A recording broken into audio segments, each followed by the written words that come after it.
नमस्कार। आज बात करते हैं एक ऐसे जबरदस्त फार्मिंग मॉडल की जो जीरो कॉस्ट पर, जी हां, जीरो कॉस्ट पर लाखों का मुनाफा दे सकता है। और ये कोई हवाई बात नहीं है, ये पद्मश्री भारत भूषण त्यागी जी के सालों के अनुभव और ज्ञान पर आधारित है। तो चलिए इस कहानी को समझने की शुरुआत एक बहुत ही बुनियादी लेकिन सबसे चुभने वाले सवाल से करते हैं। एक ऐसा सवाल जो भारतीय खेती को सालों से परेशान कर रहा है। आखिर हमारा किसान कर्जदार क्यों है? देखिए, भारत भूषण त्यागी जी के हिसाब से हमारा किसान एक चक्रव्यूह में फंस गया है, मतलब एक लीनियर इकोनॉमी के जाल में। होता क्या है, किसान बीज, खाद सब कुछ खरीदने के लिए बाजार पर निर्भर है और फिर अपनी ही मेहनत की फसल बेचने के लिए भी उसी बाजार के रहमो करम पर। तो नतीजा क्या हुआ? पैसा है ना, वो हमेशा किसान की जेब से बाहर ही जाता रहता है। पर क्या हो अगर इस समस्या का हल किसी बेहतर बाजार में हो ही नहीं? क्या हो अगर इसका जवाब कहीं और, प्रकृति के ही किसी भूले बिसरे विज्ञान में छिपा हो? और त्यागी जी को इसका जवाब मिला भी। कहां? प्रकृति के अपने ही ऑपरेटिंग सिस्टम में। उन्होंने पाया कि प्रकृति एक सिद्धांत पर चलती है और वो सिद्धांत है सह अस्तित्व, यानी कोएग्जिस्टेंस। अब ये बात बहुत दिलचस्प है। प्रकृति में असल में कोई किसी का दुश्मन है ही नहीं। हर पौधा, हर कीड़ा, हर छोटा सा जीव, सब एक दूसरे के पूरक हैं, एक दूसरे के काम आते हैं। वो मिलकर एक ऐसा सिस्टम बनाते हैं जहां किसी चीज की बर्बादी नहीं होती, सिर्फ और सिर्फ समृद्धि होती है। तो यहीं पर सोच में सबसे बड़ा बदलाव आता है। एक तरफ है वो लीनियर मॉडल जो सिर्फ लेता है, मिट्टी को, किसान को, सबको निचोड़ लेता है। और दूसरी तरफ है ये सर्कुलर मॉडल जिसे आवर्तनशील खेती कहते हैं, जहां खेत खुद अपना पूरा इकोसिस्टम बन जाता है, आत्मनिर्भर। तो ठीक है, फिलॉसफी तो समझ आ गई, पर सवाल ये है कि ये जमीन पर काम कैसे करता है। चलिए अब इसके ब्लूप्रिंट को समझते हैं और देखते हैं कि कैसे ये मॉडल एक मुनाफे वाला खेत तैयार करता है। ये मॉडल आप देखेंगे बहुत ही सरल और खूबसूरत है। इसे 3 अलग अलग लेयर्स यानी परतों में बांटा गया है और हर परत का अपना एक खास काम है, अपना एक खास मकसद। तो सबसे पहली और बाहरी परत है बफर जोन। इसे खेत का सुरक्षा कवच समझिए। इस बाउंड्री पर मीलिया डोबिया जैसी कीमती लकड़ी के पेड़ और फल लगते हैं। ये सिर्फ खेत को बचाते ही नहीं, बल्कि सोचिए, बिना किसी खास मेहनत के हर एकड़ से 1 लाख रुपए से ज्यादा की एक्स्ट्रा इनकम भी देते हैं। अब इस कवच के अंदर आती है दूसरी लेयर, 12 मासी जोन। ये खेत की रीढ़ की हड्डी है जो इसे स्थिरता देती है। मिसाल के तौर पे गन्ना एक बार लगा दिया तो सालों साल फसल मिलती रहती है, मतलब बार बार की जुताई, बुआई की मेहनत और लागत सब बच रही। और फिर आती है तीसरी और सबसे जरूरी परत, सीजनल जोन।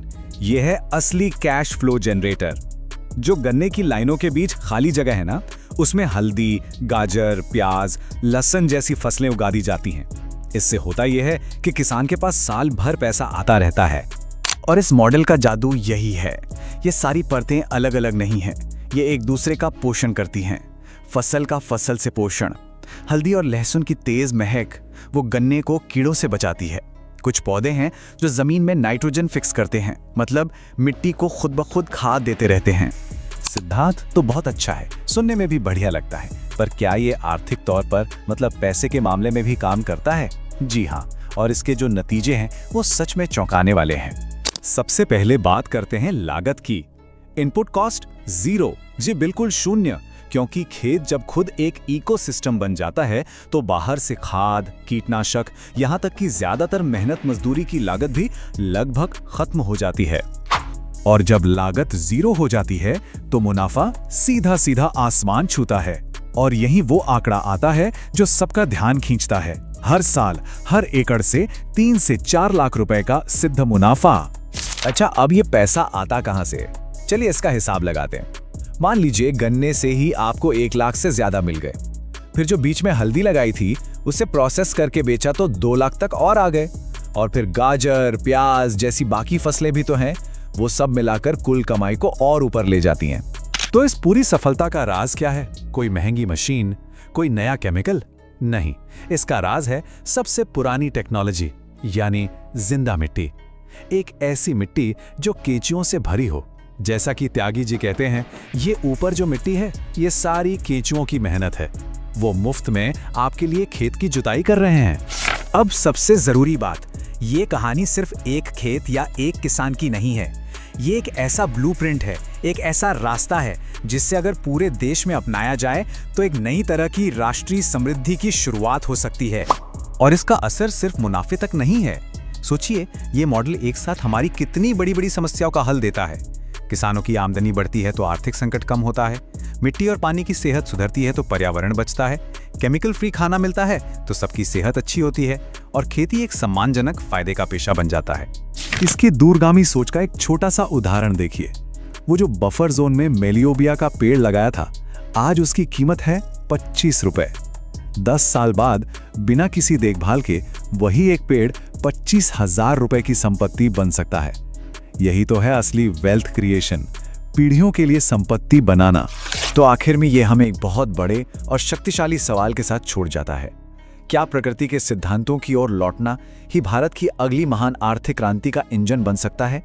क्या खेती, जो आज संघर्ष की कहानी है, एक लीनियर से सर्कुलर सोच की तरफ बढ़कर एक समृद्ध राष्ट्र की सबसे मजबूत नींव बन सकती है?